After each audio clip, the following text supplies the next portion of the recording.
Je m'équipe également, en fait. J'ai un petit souci de traduction, excusez-moi. En fait, on me traduit en anglais. Ok, tout va bien. Très bien.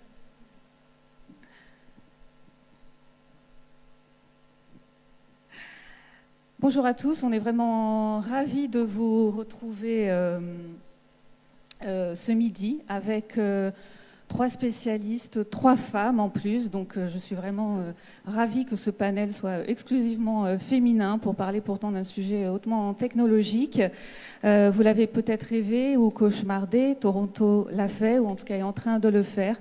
Donner les clés d'un quartier de la ville de Toronto à Google.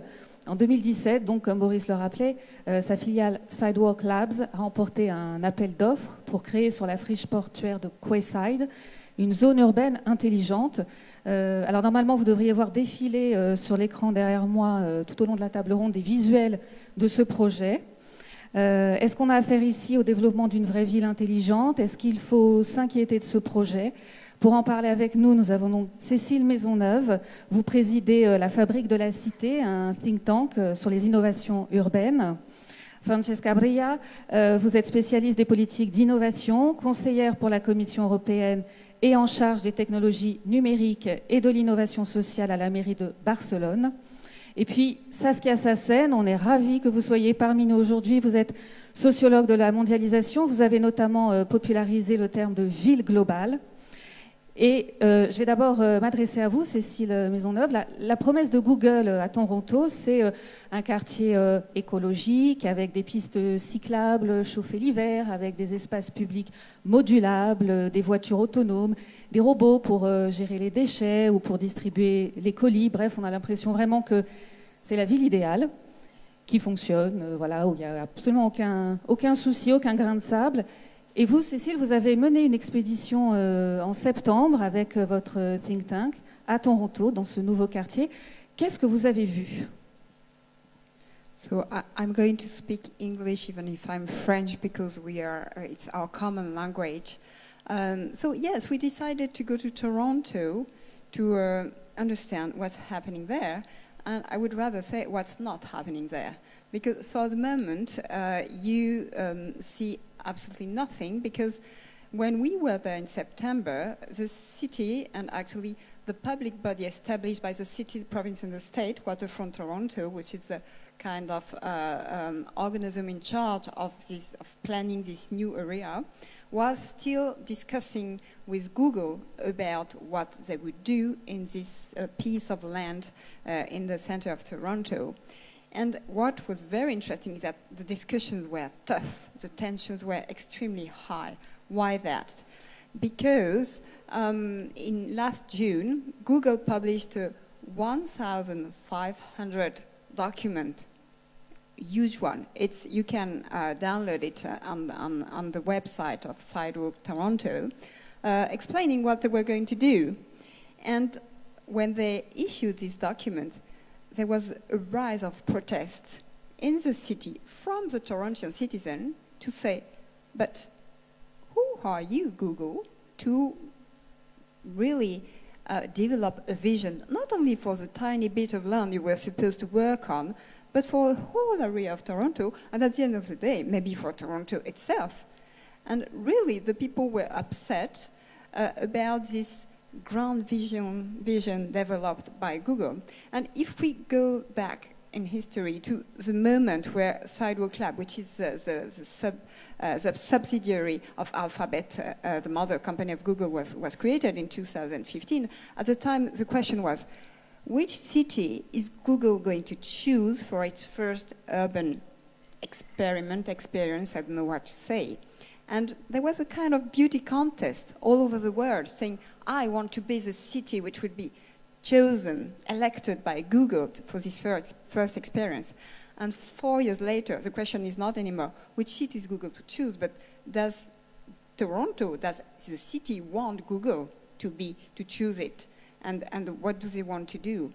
And what was very interesting, what we hear rather than see, because as I said, there's not so much to see for the moment, was that if you just take one example, the question of data, the question of the protection of privacy, personal data, the document issued by Google was not only illegal, meaning that it went against the Canadian law on privacy, it was unconstitutional. It was really in total opposition of the way Canadian Constitution envisioned the protection of this fundamental right, which is privacy, which is surprising, actually, very surprising, that after so many months of discussion, of work on this document, they would issue something which was obviously unconstitutional. And for example, they created this new concept of urban data. And in the urban data, you find, well, data which are not personal, technical data, but you find also personal data, including data collected in buildings. So, and they enclosed it in this new concept. And when we asked the lawyer of Waterfront Toronto, does it exist in the Canadian laws, they said, no, of course. There is personal data and the other data, like in the European law, the GDPR, our protection law. And another concept they created was the one of civic data trust, a kind of independent body to take in charge those data. And there again, where were the elected officials in Toronto in the process? Who was Google to say this is the way we are going to run the data collect and sharing process? So this ended at the end of October with a decision. Everybody was waiting for the decision. Are they going to find an agreement on this document? And you said it's a technical issue. For me, it's a highly political issue, the question of Google in the city. It's not technical at all. It's political because it's the question of balance of power. It's Game of Thrones. Who is going to be the leader of the city? Still the elected official, still the citizen, or Google? And the shift from the analogical world to the digital world is the battle for the Game of Thrones between the citizens, the cities, and those new entities, the GAFAM and Google to start with. Et alors, justement, d'où cette question. Que cherche vraiment Google en se lançant dans l'aménagement urbain, Saskia Sassen? Est-ce que c'est la récupération des données à des fins commerciales, politiques? Est-ce que c'est la volonté de privatiser la ville? Il faut le microphone. Oui, oui. So I will speak in English, is that okay? Google is just one actor. So I want to introduce a second actor, and my visual is a battlefield. So yes, there are the Googles. There is a digital world that is digital, about digital, inside digital, expanding the digital. That leaves out an extraordinarily powerful actor that we cannot forget, and that is high finance. High finance is basically algorithmic math. The marriage between algorithmic math and extraordinary digital capabilities is actually creates a powerhouse. They can transform anything, a poor neighborhood, whatever, into something that can function as an asset. And the whole domain is asset-backed securities. Everything with the digital capabilities, again I repeat, and the marriage with high finance and its project, its power, its intelligences. When you enter into Goldman Sachs, where the secretaries used to sit, now it's 100 physicists. And I'm not holding it against the physicists, clearly. And so this is something that we've got to deal with. You marry those two sectors. High finance has always been powerful, always a vanguard in terms of knowledge functions. And you bring that together with these other types of capabilities, and you really have a whole new condition that is way beyond how I would argue, without wanting to offend, a lot of the analysis of digital capabilities has gone, which is, it's wonderful and lovely, great stuff, so nice, so fun, so helpful, so this. And then there is this other world, and so that is that other world that I want to bring in. Alors, il y a un exemple avant Toronto qui peut peut-être permettre de confirmer ces craintes, d'avoir un petit peu de recul. C'est l'exemple de Songdo en Corée du Sud, où là, il s'agit d'une smart city qui a été notamment conçue par Cisco. Voilà, est-ce que l'une d'entre vous a un petit peu de recul sur cette expérience? Qu'est-ce qu'on peut en déduire? Qui veut s'exprimer sur ce sujet? I might not speak about Songdo, but another city in South Korea where they have created a city to experiment autonomous vehicle.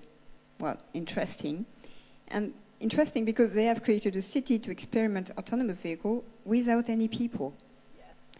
Which is surprising because the very problem of autonomous vehicle in the city is interaction with this strange character, this unpredictable character who is a pedestrian. You know, the one, you are all pedestrians, the one who wander with reading his phone or her phone, with stopping suddenly, with hesitating to cross the street. So if you don't integrate people, pedestrian, when you test autonomous vehicle, what are you exactly testing? So does it mean that once again we will have to adapt our cities and the people to autonomous vehicle in the same way we had to adapt cities to the car in the 20th century? So this is very surprising. And this is the problem of this, you know, this technological solutionism of the idea of smart city, which was, for me, belonged to the very, first age of smart cities. I think now we are far beyond this, and in very smart cities, such as one Francesca is working in, we are well beyond this. So this is surprising to me that we still have this idea of a pure technological city, which could be the city of the future. Ça pose en effet la question de l'efficacité réelle en fait de la technologie dans l'usage de la ville. La ville ne peut pas se faire en fait sans ses habitants, sans ses citoyens. C'est une vue de l'esprit de croire ça. Well, first of all, I thought we're doing a lot of advertising for Google here. So mentioning Google as even an actor that is capable of running a city, I think we're doing them a favor. And showing lots of images branded Google here in the back.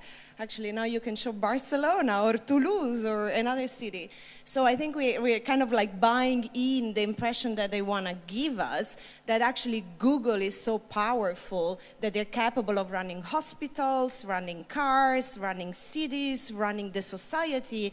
And this is also the power that big tech, I think, has captured, together with finance, of course. I mean, they are the most financialized firms, actually. If you look at their assets, it's mainly intellectual property, data, and financial assets.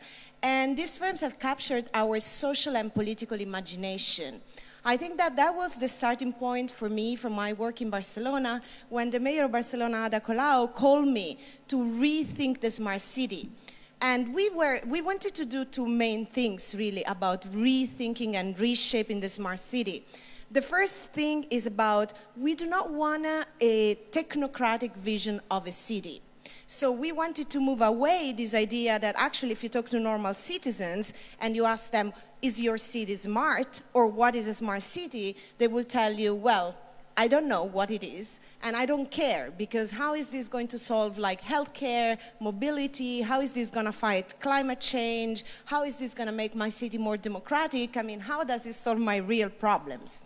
And so this is an important point, because you have to be able to talk to the citizens and explain to them why, you know, the city of the future, because this is what we are talking about. It's not a smart city, it's not a technology city, it's the city that you are shaping together with the citizens for the future. What kind of problem does it solve? And of course, the second thing for us, it was why big tech first and not people first? And this, I think, you know, it started a long time ago. Actually, Google doesn't even talk about a smart city.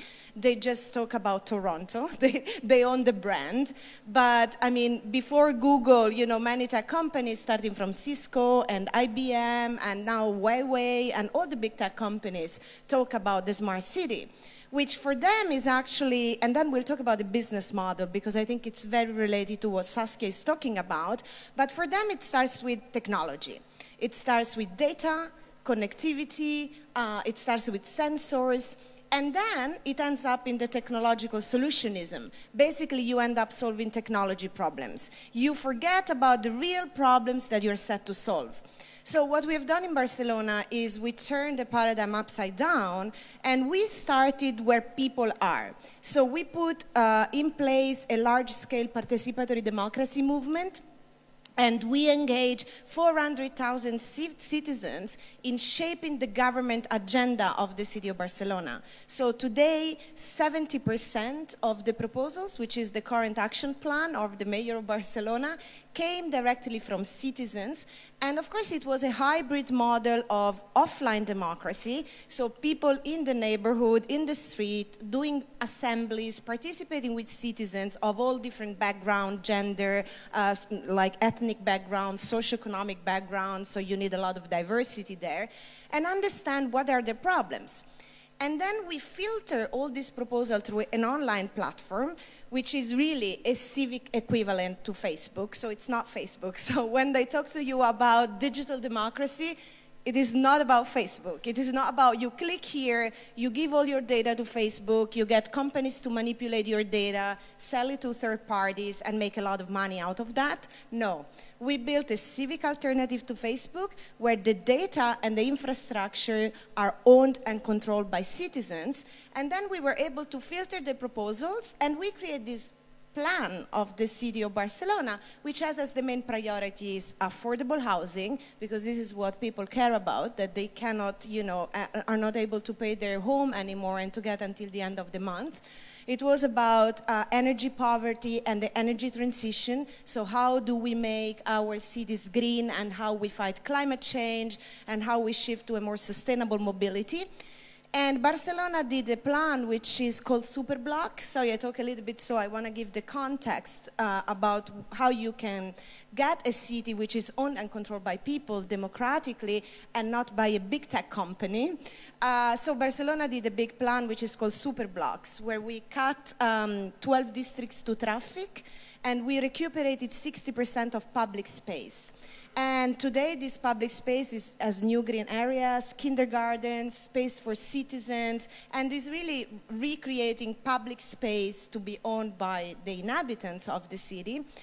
And we tripled the bicycle lanes. We're doing a lot of things against climate change and so on. And then, these proposals basically have at the core the question of participatory democracy, because you touched upon it, and I think it's a big question. Whose city is that? Smart for whom? And who owns what in the smart city? Because if we want to talk about the technology part, which I think is important, of course, you have connectivity, big data, and artificial intelligence are the future critical infrastructures in the urban space. So in order to retake democratic control of these infrastructures, what we have done in Barcelona is we claim that data is a public infrastructure, like water, like electricity, like the air we breathe, and like roads. And this public infrastructure should be controlled by citizens directly. So we put in place a strategy which talks, of course, about privacy, ethics, and security by design in the way we use data. We talk about cryptography as a human right in the digital society. But we also created a model for which, I think that's what Google talks about when they talk about data trust, but that is controlled by Google. In our case, we talk about city data commons, which basically turn data into a common good, and we created a blockchain, like a distributed ledger technology. It's an application that enables citizens to decide what data they want to keep private and protect that with cryptography, what data they want to share, with whom they want to share with data, and on what terms. And this is a new social contract on data, because it enables to create this public space, a public infrastructure out of our urban data, because our urban data contains who we are, where we go, our social life, and on top of that, it allows us to run better public services and to put those services for citizens, not only for big companies. So it's a different model. And just to end my very long speech, because of course this has been very central to us to kind of like show that there is alternatives. Because when you talk about technology, you end in this conversation, either you are with the big tech or you are against technology. So we wanted to show you have an option. We want to use technology to empower people and to create a better life in the future. And basically, we wanted to regain this kind of control of the technology, but which also means regaining control of your city. And this is a very political question, and I think it goes through what Saskia was talking about, because maybe she can elaborate on this, because the business model of the smart city at the end, if you look at Toronto, is real estate. I mean, this is how they're monetizing the land through the technology. So they're financializing, they're privatizing, and there is a boom, a real estate boom that is going to make possible this turn for Google.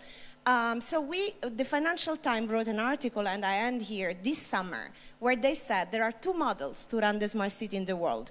You have the Toronto model, so it's a Google city owned, and your data belongs to Google, and they don't know what they're going to do with it, and they don't know the business model of the future. Or you have Barcelona, which is people first, participatory democracy, and the new idea of data and technology as public infrastructure that serve the citizens. So I think our task is to frame how we can have more Barcelonas around the world and how we empower citizens to take back democratic control of technology and cities. Mais on a l'impression aujourd'hui que dans la plupart des villes, justement, le choix n'est pas fait. C'est-à-dire que je prends par exemple l'exemple de beaucoup de villes en France qui vont faire un partenariat avec Waze pour faciliter les déplacements de leurs habitants et puis qui vont qui vont lancer un budget participatif en ligne pour que les habitants décident de planter un arbre, d'aménager un petit jardin, d'installer un banc. Le choix n'est pas fait en fait par les décideurs politiques. Comment vous avez réussi à convaincre la municipalité de Barcelone de se lancer, de faire un choix aussi radical? Well, I think the answer is very simple. Elect people that understand that citizens have the power. So I think we didn't have to convince. I mean, basically, Ada Colau became the mayor in Barcelona, and she was elected out of a large-scale mobilization. She was campaigning from a citizen-led movement. So she was the leader of a citizen movement that was advocating for the right to housing, for putting life and feminism at the center of the political agenda. So when she was elected and she got to power, really the main aim for us, it was how do we transform public institutions to make them serve citizens? How do we make sure that the public, because we have a big loss of trust, which I think explains how we're getting a lot into this, right-wing populism on one side and, the status quo, which is basically the technocracy on the other side. And in order to break that is about reframing the relationship between governments and citizens and understand that you can change the public sector to make it more open, for instance, to integrate the collective intelligence of citizens into the decision-making process. And she did that, basically. She was the mayor that wanted to open up the public for the citizens, because the public space and the public institutions are there basically to serve the population. How do you do that? Well, you can do that doing this participatory democracy process. This is one way of doing that, where you basically, participatory democracy is not something frictionless. It's not you click here and you get the decision. It's something where the policymakers, which are elected, have to have courage, because at the end, if you want to turn a city into a green, feminist, more egalitarian and democratic city, you have to make a lot of choices, integrate lots of different interests, and involve the residents into the decision-making process, right? So it's not easy. You have to be fighting for that, so there is a conflict, there is an open democratic space, but at the end is the only way that you have to run a city where the citizens own that city. and they should own the process by which you take decisions. And I think this is the best antidote that we have to the big tech city owned by a corporation or to right-wing populism. Our choice is a real participatory democracy where citizens are able to understand what governments do and to regain trust in society, which is regaining trust in public institutions, I believe. Oui, Saskia Sassen, allez-y. Well, I really do think that Barcelona is an excellent case, you know, and that tells a much larger global audience that it can be done. I mean, I'm really, but you have a particular combination of elements that is not to be found, you know, in many. So I want to intersect with Barcelona here, where they fought back. So I have been tracking a top financier who has been buying up big housing complexes for modest people. This is a top high finance firm. It shall remain unnamed for now. But if you want, afterwards I can tell you, okay, who it is. So this person has been buying up, as I said, big buildings, etc., in 17 countries. And the purpose is double. One is also very reasonable. Move out people, modest income people, and we will fix it all up, and then you can come back in. It sounds perfect. So many people did move out. And this has happened in 17 countries. For now, that's what we're tracking. And so they try to then move back in. Oh, yeah, you can come back in, but it costs double what you were paying, right? This kind of stuff. But that's just surface. That's absolute. So everybody thinks, oh, my God, that's a drama. By the way, in Barcelona, they really fought back. You know, this was no, it's something else. It's about something that is happening in the high finance world, which is the search for actual assets, something that is a materiality. Via algorithmic mathematics, they can transform anything into something that can function as an asset. Big housing complexes owned by or inhabited by modest people who can't fight back, who don't have the instrumentalities, ideal. So this guy, Schwartzman is his name, but again, we're talking a financial firm, not a housing firm, has been buying up, as I said, in 17 countries. Barcelona is one of the places, Berlin is the other place, because it was quite recent where they learned about this stuff and they fought back, right? And he sort of moved out of that. Schwartzman was himself in Barcelona trying to persuade. And so I thought that was very interesting. Now, what are we talking about? Why is Schwartzman, a high finance guy, interested in big housing complexes, for modest income people? Well, it has nothing to do with housing. It really is about this search for assets. And so housing now, housing is everywhere. Housing is a lot of poor housing, etc. So housing is a very easy item to gain control over. But this, to me, is a very serious battle, you know, that has to be fought. It is truly a negative. I could go on and on, but I think we're beginning to run out of time, so I won't. But anyhow, what I want to bring in here is this notion that, as I said at the beginning, that via algorithmic mathematics, which is an extraordinary form of knowledge, again, physicists, what you can do. And so my question is, what is next? What is the next? Now they're into modest housing complexes all over the world. What is next? You know, we don't have an answer to that. But I do think that those are the kinds of questions that we need to ask. There is a capability afloat in our current period that can really transform in foundational ways without we actually seeing it. We can't see it. Our eyes are not enough to understand that that building has gone through an extraordinary transformation, has nothing to do with housing and building, etc., but floats in a completely different world. So we need to begin to build the chains that connect the materialities that we're used to when we talk housing, for instance, with a world that is not material, but that actually is dominant now on those material conditions. Espero que se haya entendido. Cécile Maisonneuve, vous vouliez réagir à ce que disait Saskia Sassen? Yeah, I would like to expand on what you said about what our eyes can't see. And by the way, to also comment on what you said about Barcelona versus Toronto. I think that in the reality, what we're living in most of our city is neither Barcelona nor Toronto, but it's precisely what you described. And I'd like to come back to Google, because we talk about sidewalks. This is like the part of the iceberg you see, but I would like to dig in the 9/10 of what we don't realize. I'm sure that most of you are using Google Maps.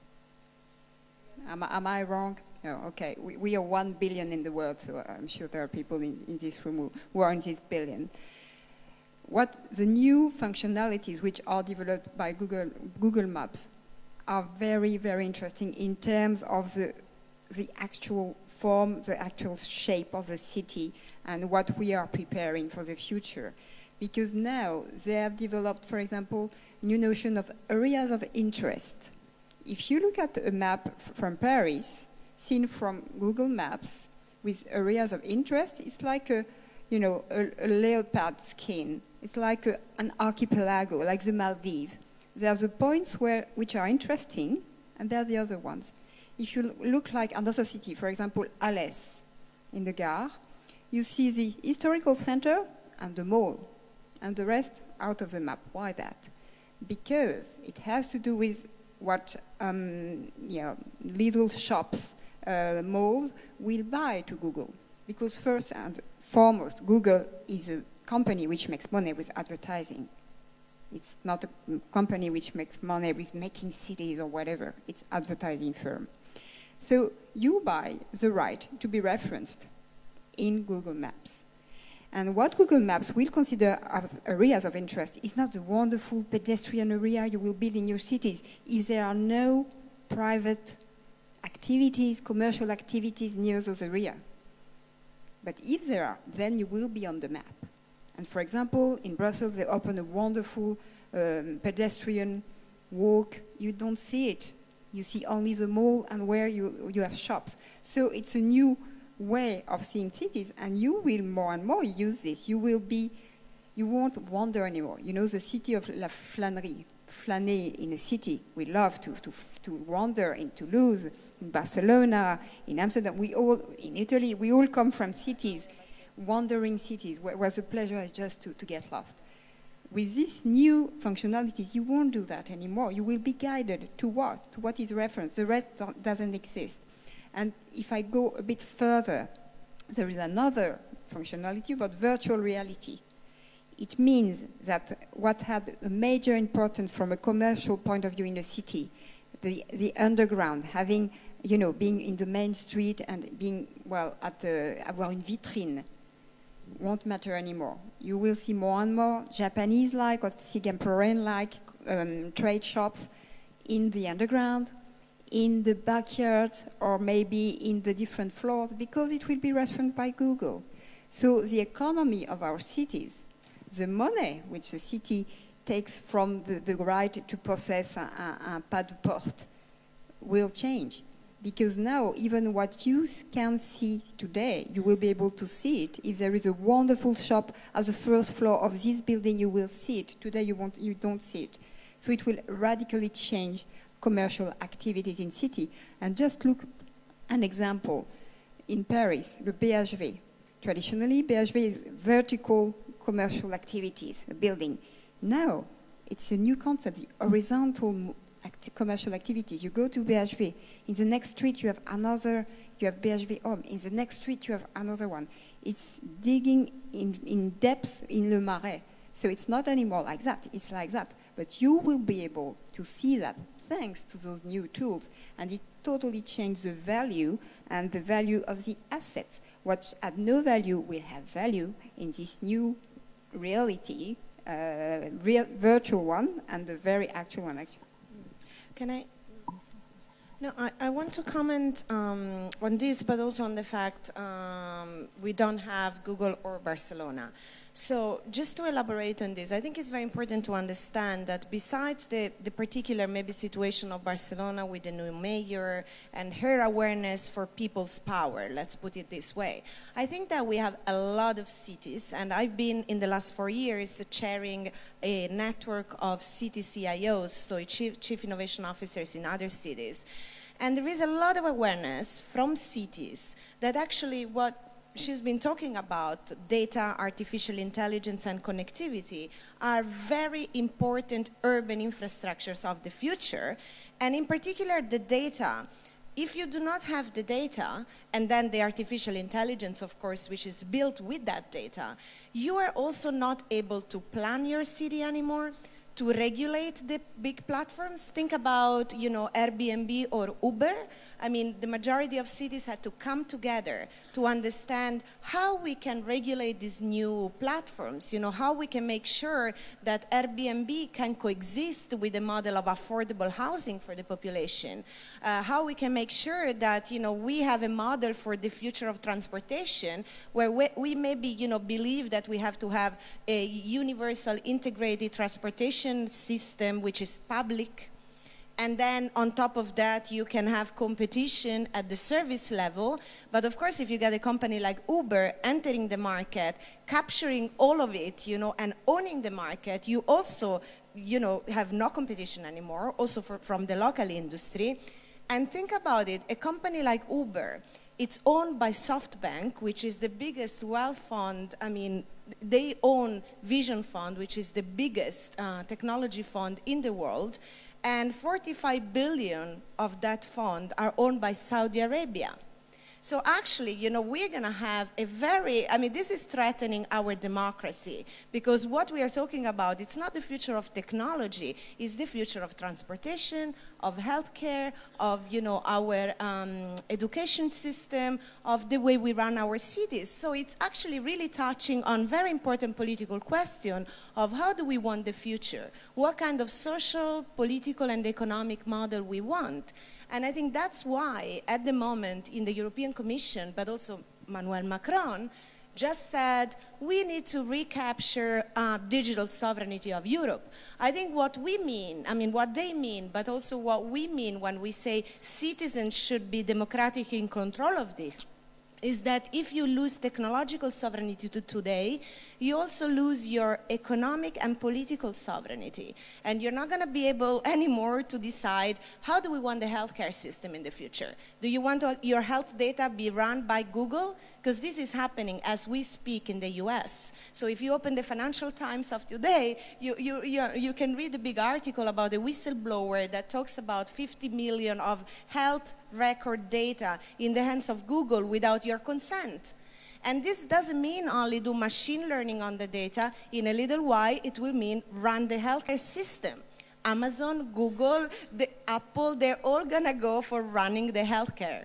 So in France, I don't think this is a concept that will fly with many politicians. So I don't think we want to have, you know, transport run by Uber, healthcare run by Google, and then what do? We are becoming a digital colony.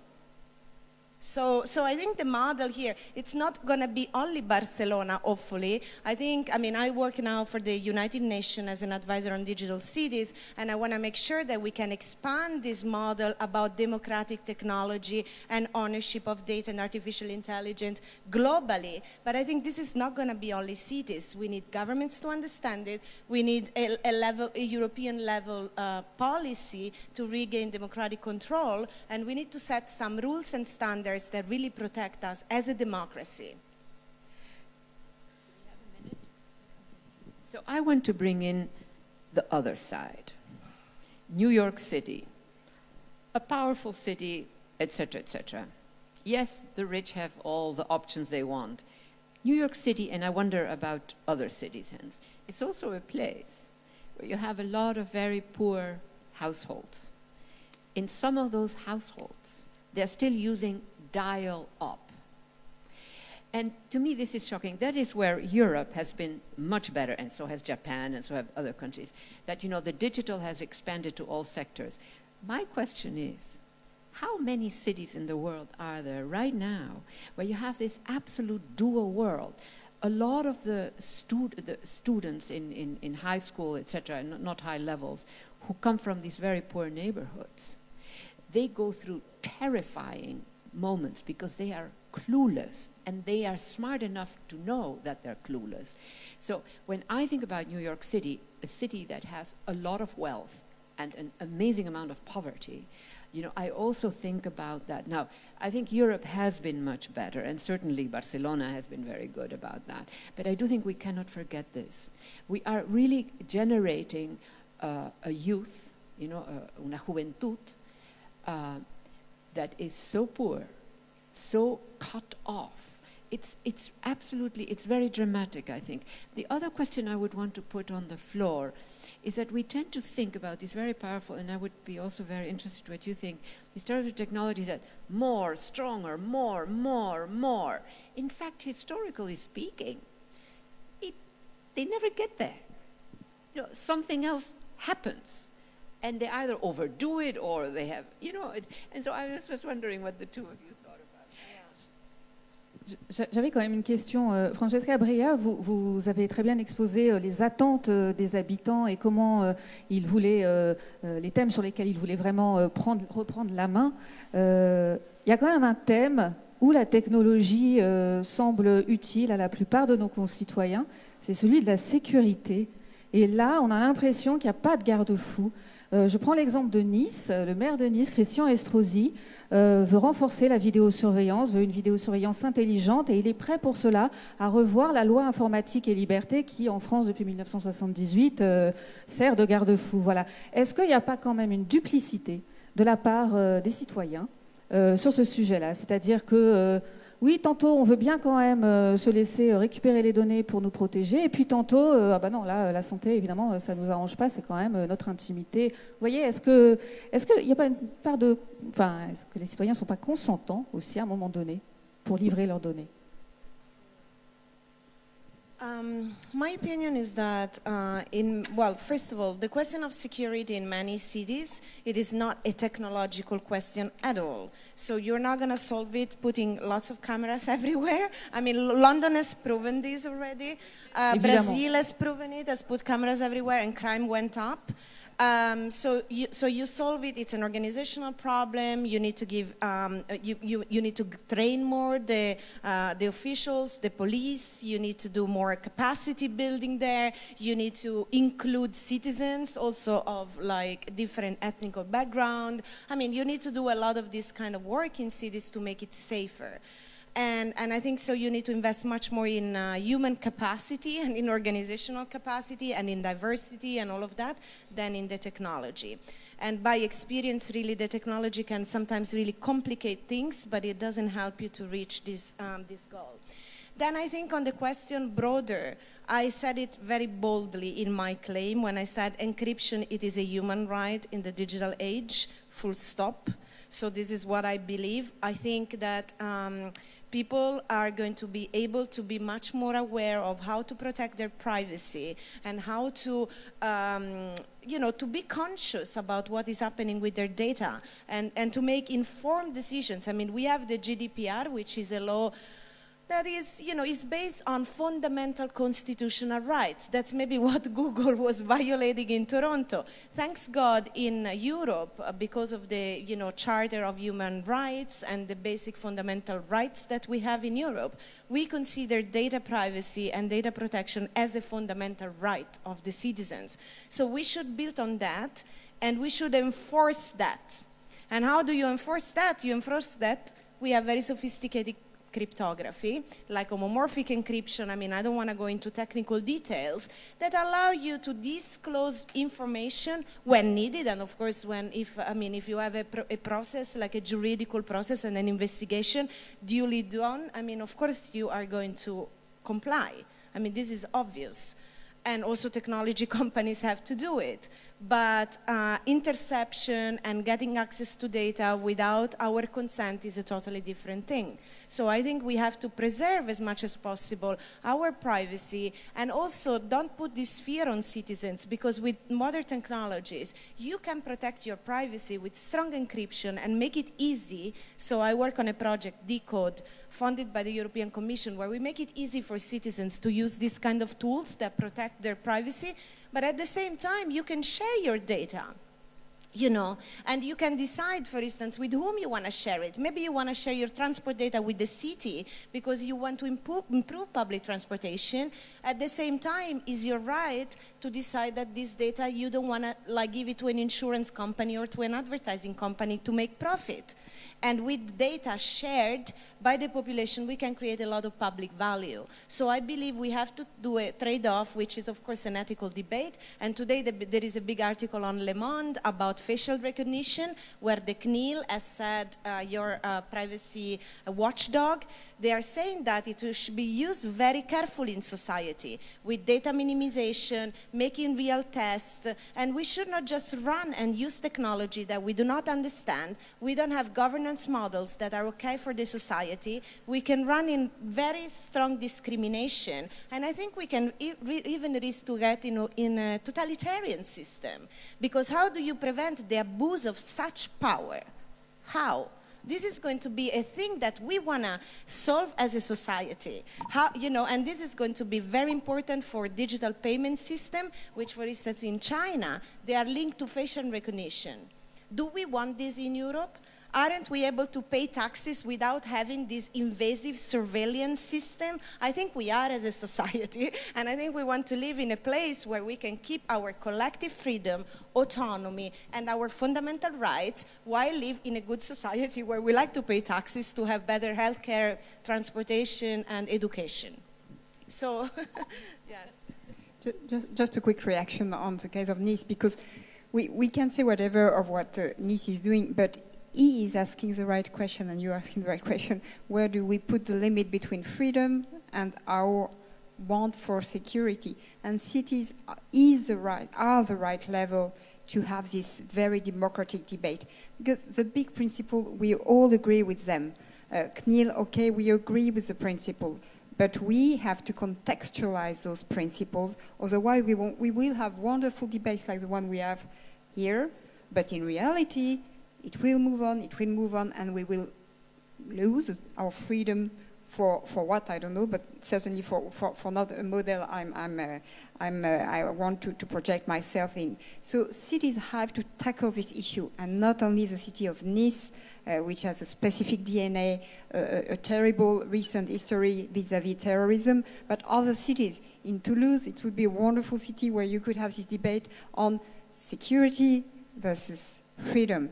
And in the GDPR, we have the tool to do that. We are not in the US where there is no tool. We are not in China where there is no tool at all. So we have a wonderful tool. We have to use it. GDPR is a very sophisticated text, yes, but it has all the possibilities for those very democratic debates, and it's very urgent we have it, because facial recognition is moving very, very, very quickly. Just see what's happening in airports. Airports are like mini cities, concentrated of what the city of the future will be. Well, I will not expand on that. You understand what I mean. So I just wanted to bring in something that is a bit different, and that is the knowledge function. Yeah? And I am at a very good university. I respect my colleagues. You name it. It's all good. But knowledge silos. That is the weakness right now, I would say, of the academy. So the academy cannot handle a lot of this stuff. You know, very often the people who are involved in what you're involved, they are not professors at universities. You know, they come from other worlds. And I'm sort of horrified at how I love my university. I've always been in the university, etc. I don't want to leave it. But we really must cut, you know, we have knowledge silos, highly specialized, you need that. But by God, do we also need to cut across? And I think that our institutions have a very hard time exiting those knowledge silos. Now, I'm sure that within the tech world, there is a bit of that as well, right? And they're traps. You know, everything is a curve in my reading. So for a bit, right, you want to build it because you get specialized knowledges, etc. But at some point, you're on the other side of the curve, and that's a negative. My reading, I live in New York and in London, whatever. My reading is that we're on that other side of the curve, and we have not really moved. The second issue, the way you two spoke, a capability is in play that seems to be that you have it. Either you're deploying it correctly or not correctly, but it's there. You can use it. And, you know, as we know, history moves on. And so I'm just wondering, are you detecting, because I do detect, are you detecting conditions that are undermining, for good or for bad, by the way, undermining sounds like a negative, but I mean it, you know, are actually unsettling and reducing the capability of some of these technical elements? I mean, you don't have to answer that, but I'm just raising it as a question.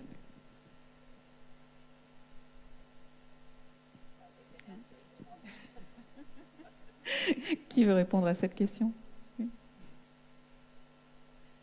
Tentez d'y répondre.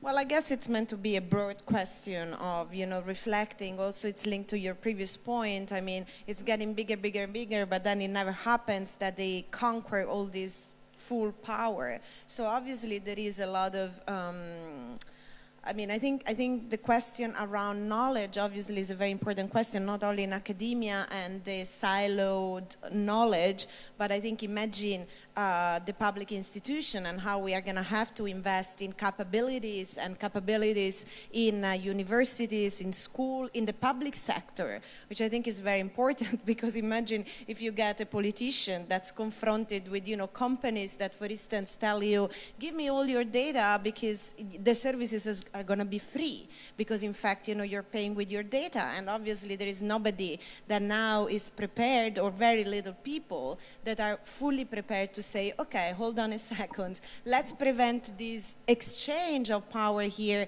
and let's understand how we can do things differently. And I want to make this clear for people here. We are not contesting that there is tech companies working together with the cities and help us to do better services. We're just contesting this power grab.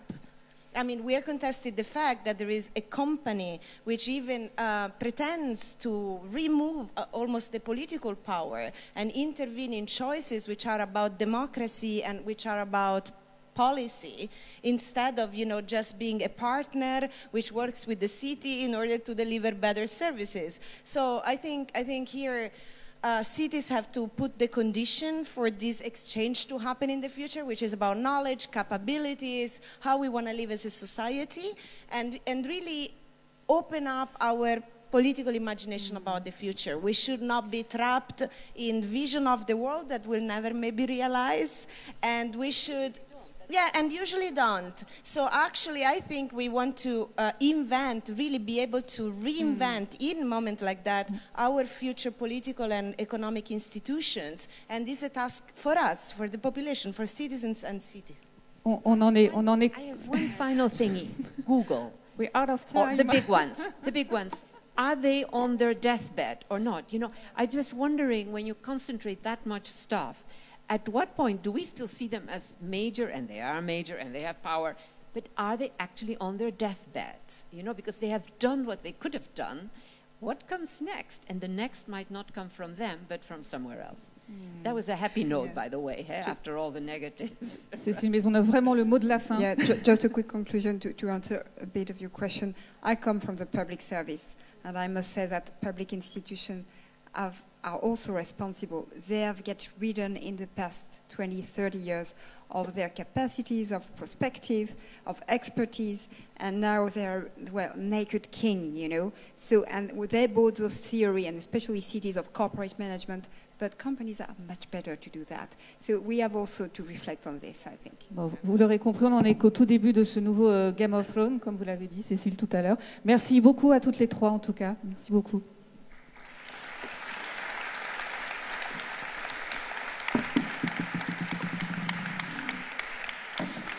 Merci mesdames, cette matinée s'achève. Je vous invite à prendre cette sortie de ce côté pour des raisons de sécurité qui sont importantes. On va se retrouver tout à l'heure. Vous allez profiter de la pause méridienne pour satisfaire quelques besoins transgressifs comme manger ou boire. Et si le cœur vous en dit, on se retrouve à 14 h. Je le dis aussi à nos amis de Facebook avec une session dédiée à la magie. Il y aura du sexe, il y aura des algorithmes et notre fameux tribunal. À tout à l'heure. N'oubliez surtout pas de rendre vos casques, vos oreillettes de traduction. À tout à l'heure, merci.